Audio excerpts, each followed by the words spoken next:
Sport New Zealand wants trans athletes to be allowed to compete with the gender they identify with. It's released some guiding principles for transgender people taking part in community and school sports. But there are concerns the recommendations could be unfair and unsafe for female athletes. Ashley Yates reports.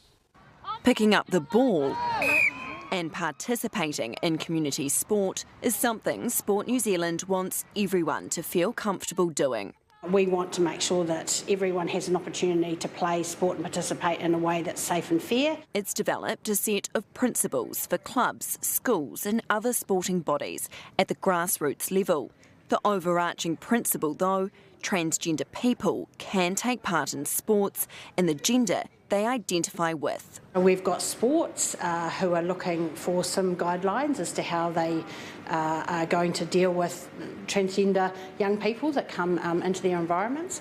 A move that's been welcomed by the transgender community. If you're a young trans girl who might have got really excited by seeing the Black Ferns wonderful win that happened, and she will want to be able to know that she can go out and pick up a rugby ball and play next Saturday, feel like that she's comfortable to do so.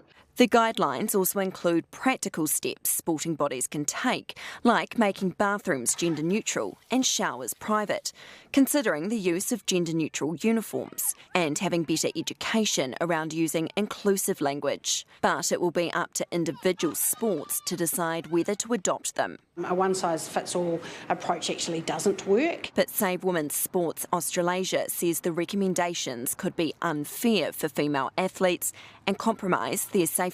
We play sports with our bodies, not our identities. So in sport, biology does matter, sex matters. The power of the male body in comparison with the female body makes a really massive difference on the sporting front. But Raylene Castle says sports need to become more inclusive. We need to make sure we've got administrators that feel comfortable dealing with it, volunteers that feel comfortable dealing with it, and participants that know they can walk in and they're going to have a good experience. Out on the field, playing a sport that they love. Ashley Yates, Newshub.